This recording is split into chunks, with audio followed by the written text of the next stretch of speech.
Hello दोस्तों, नमस्कार। एक बार फिर स्वागत है आपका दिव्यांश एजुकेशन चैनल में। दोस्तों, अगर चैनल पर पहली बार आए हैं तो प्लीज़ चैनल को सब्सक्राइब जरूर कर लेना। दोस्तों, जैसा कि आप सभी को पता है कि वर्ग 1 के जो आपके फॉर्म हैं ऑनलाइन स्टार्ट हो चुके हैं कल से।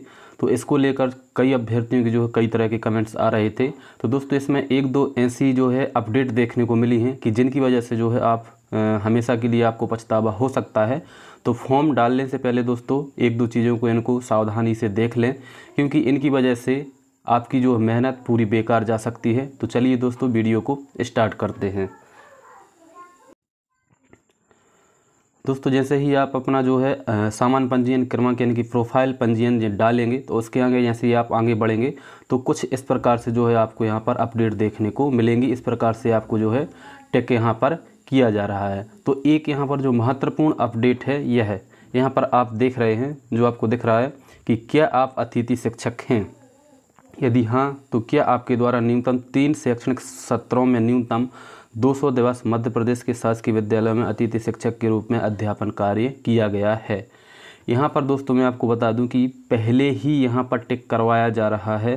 जैसा कि आपने देखा होगा 2018 की जो पात्रता परीक्षा हुई थी वर्ग 1 एवं वर्ग 2 की चयन परीक्षा में, उसको कह सकते हैं पात्रता यह नहीं थी, तो उसमें पहले ही टिक करवा लिया गया था क्योंकि वह भर्ती परीक्षा थी। तो उसी प्रकार से यह भी अब जो है आपकी भर्ती परीक्षा हो रही है, तो इसमें कोई भी चांस आगे नहीं दिया जाएगा गेस्ट में टिक करने के लिए। तो आज की डेट तक, यानी कि जिस डेट में आप फॉर्म यहाँ पर डाल रहे हैं उस डेट तक अगर आपके 200 दिन और यहाँ पर 3 सत्र पूरे हो चुके हैं तो ही आप लोग यहाँ पर जो है आवेदन करें। आगे के सत्र में बहुत ही कम चांस है, यानी कि 99% यह है कि आज तक का ही जो इसमें अनुभव चलेगा। आगे जब काउंसलिंग इसमें होंगी तो बहुत कम चांस इसमें दिया जाएगा। और टिक तो हालांकि उसमें आगे मौका मिलेगा ही नहीं टिक करने के लिए। डायरेक्ट जो आपकी रैंक जारी होगी अतिथि के साथ जो है आपकी रैंक जारी होगी, जैसा कि वर्ग 2 वर्ग 1 में पहले जो 2018 में रैंक जारी हुई थी उसी प्रकार से डायरेक्ट जो है आपकी रैंक जारी होगी कि अतिथि से आपकी इतनी रैंक है, कैटेगरी से इतनी रैंक है, यूआर में इतनी रैंक है। तो आगे कोई मौका ही नहीं आपको मिलेगा टिक करने का। तो अगर आपने अभी टिक किया है तो अभी ही आपको यहाँ पर करना है, अभी पूरे डॉक्यूमेंट्स यहाँ पर आपके लगेंगे।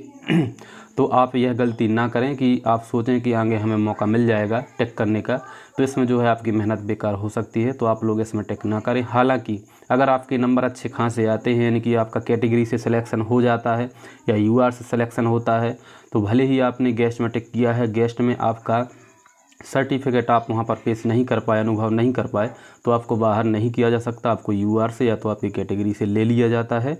लेकिन जिनके नंबर कम रहते हैं उनको यहाँ पर जो है थोड़ी सी दिक्कत हो जाती है। और दोस्तों एक यहाँ पर और है जो आपको सावधानी बरतनी है।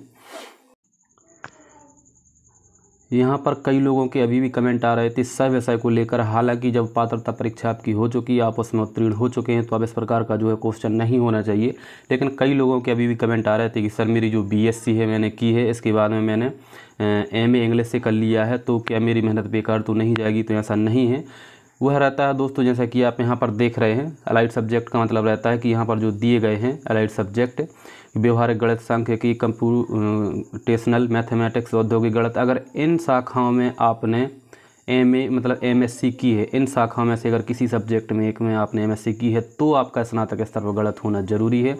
अगर आपने डायरेक्ट गणित से ही एमएससी की है और तो आपका जो है स्नातक स्तर पर गणित होना आवश्यक नहीं है। इसी प्रकार से अंग्रेजी हिंदी के लिए अगर आपने डायरेक्ट हिंदी से एमए की है, भले ही आपने पहले बीकॉम बीएससी की हो, तो आपका जो अगर डायरेक्ट हिंदी से की है तो आपको स्नातक स्तर पर हिंदी होने की आवश्यकता नहीं है। अगर उसकी शाखाओं में आपने एमए की है तो स्नातक स्तर पर हिंदी होना आवश्यक होता है। तो आप लोगों ने अगर ऐसी गलती की है तो आपकी जो है मेहनत बेकार जा सकती है। लेकिन अगर आपने डायरेक्ट सब्जेक्ट से एमए की है तो उसमें कोई दिक्कत नहीं होगी। जैसे अंग्रेजी से की है तो उसका कोई सह विषय होता नहीं है, तो उसमें कोई दिक्कत होगी नहीं। जैसे आपने संस्कृत से की है तो भी अगर मेन जो है आपने संस्कृत से की है तो स्नातक स्तर पर होना जरूरी नहीं है। लेकिन अगर उसकी शाखाओं में आपने जो है एमए की है तो स्नातक स्तर पर संस्कृत होना आवश्यक हो जाता है। इसी प्रकार से हर सब्जेक्ट में यह रहता है। जैसा कि आप यहाँ पर देख रहे हैं कि आपने अगर रसायन शास्त्र से अगर की है एमएससी, अगर आपने केमिस्ट्री से की है तो कोई दिक्कत नहीं रहेगी। अगर इन शाखाओं में आपने की, यानी कि बायो केमिस्ट्री में की है, व्यवहारिक रासायनिक शास्त्र में की है, भौतिक रसायन में की है, अगर इन चीज़ों में आपने जो किए तो आपको क्या है, स्नातक स्तर पर मुख्य विषय आपका रसायन शास्त्र होना चाहिए। तो इन चीज़ों का आप लोगों को ध्यान रखना है और बहुत ही ध्यान से फार्म भरें, क्योंकि एक गलती से जो है आपकी मेहनत बेकार जा सकती है। तो जब आप लोग फॉर्म डालें, ऑनलाइन करें, तो थोड़ा सा जो है फॉर्म को खुद ऑब्जर्व करें, खुद देखें, जिससे सावधानीपूर्वक जो है आपका फॉर्म भर सके। तो दोस्तों, अगर आपको इन्फॉर्मेशन अच्छी लगी तो चैनल को सब्सक्राइब जरूर कर लेना। मिलते हैं बहुत ही जल्द नेक्स्ट वीडियो में, तब तक के लिए बहुत बहुत धन्यवाद।